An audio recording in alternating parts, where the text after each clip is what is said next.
こんにちは、ここです。What's in my bag 第2弾。今日はマザーズバッグ編ということで、カバンの中身を紹介したいと思います。ミニココさんがぐずり気味で、ちょっと声が聞き取りづらかったので、本日はアフレコになります。さて、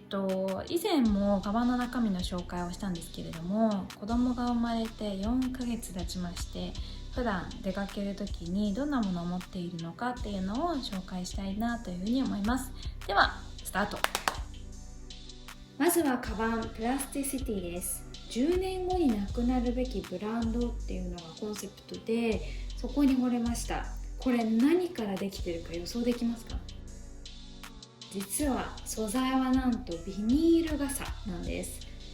ちなみにクイズです。日本で1年間で消費されるビニール傘は何本だと思いますか？それは約8000万本なんですって。で、その8000万本ってものすごい量のビニール傘が廃棄されるというふうに言われていて、このビニール傘分解がすごくしにくいようでリサイクルが難しいとされています。なので多くが埋め立て処理だったり焼却処分されているということなんです。で、そのリサイクルが難しい素材をできるだけ環境負担のかからない方法で作り変えるっていうのがこのプラスティシティなんですね。で、傘ってやっぱりその水を弾いたりとか汚れがつかないっていうのでカバンにとってもいい素材かなと思います。廃材に命を吹き込んで新しい商品を作り出すっていうアップサイクルっていうのも最高ですし、あとこのさっきも言った10年後になくなるべきブランドっていうコンセプトもすごくいいなとも共感しました。今回プラスティシティさんにお声掛けいただいてサイトを見て、これはどれだけ自分が今まで人生の中で使い捨ての傘を使ってきて捨ててきたのかっていうリマインドにいいなと思いました。私が選んだのはこのトートバッグのラージサイズのグレーですね。で、私はベビーカーがグレーなので同じようなトーンがいいなと思ってグレーを選びました。で、この留め方次第で大きくも小さくなるんですよね。で、こうやって留めるとこじんまりするので、これだけ荷物を入れなくていい時はもう少しすっきりと小さめで持っていく形になります。ちなみにスウェーデンでは全然ビニール傘っていうのはなくて、皆さん折りたたみ傘を持っているか、もしくはカッパで過ごすか、もしくは傘をささないっていう方が多いです。次はおむつ入れですね。このおむつ入れは日本に住む友人が送ってくれたものなんですけれども、これは手作りらしいんですけれども、なんとここにお尻拭きが入れられてとっても便利なんです。あとおむつ替えするときに置き場所がないこともあると思うので、こうやってベビーカーに引っ掛けられて使えて、で、中もしっかり見れるのでとても便利です。で、あと中に入ってるのはおむつですね。サステナブルライフといえば布おむつだと思って、生まれる前はね買おうかなと思って意気込んでたんですけれども、なんか生まれてちゃんと毎回洗えるのかなとか、なんかいろんなものがいっぱいいっぱいで、気づいたらあっという間に時が経ち、今では毎日紙おむつを使っています。もう少し余裕が出てきたら布おむつも挑戦したいなというふうには思っています。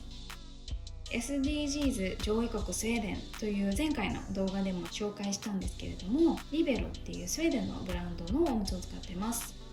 で、よく買ってるんですけれども、なんでかっていうと結構使い心地がいいっていうのと、あと割引券が頻繁に届くっていうのと、あと環境にも配慮しているからっていう理由ですね。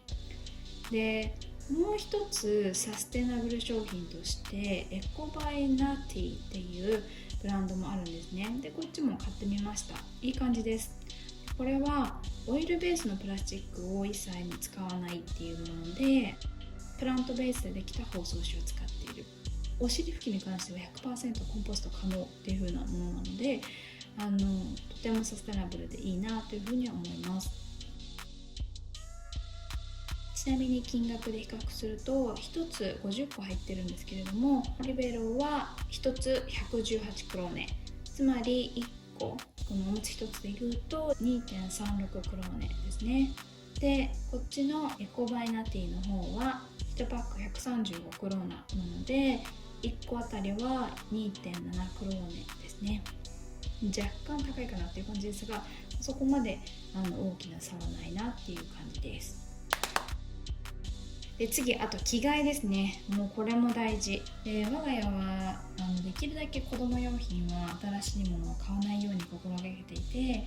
セカンドハンドショップで買ったりとか、あと友人に回してもらったりとか、あとは最近見つけたスウェーデンの新しい子供服レンタルサービスっていうのも活用しています。でこれは好きな洋服、好きな色、サイズを選んで月々単位で借りるというレンタルサービスなんですね。でやっぱりすぐサイズアウトする子供服にはぴったりのサービスだなと思いますし、あとウェブサイトに子供は遊ぶもの、汚れたり破けたりしても大丈夫っていう風に書いてあって、そういう姿勢の会社はとてもいいなと共感したところです。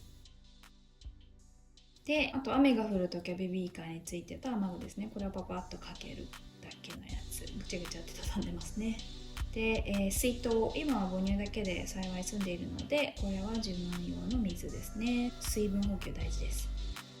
あとブランケット、いただき物ですが質が良くてとても使いやすいです。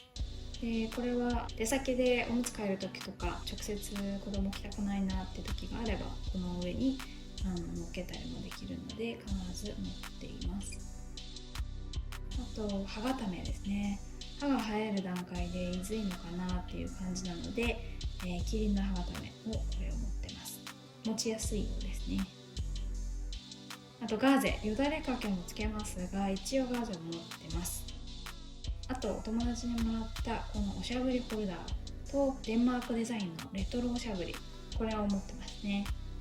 でこのシリーズは色のバリエーションがとっても可愛いのでストックホルムで大人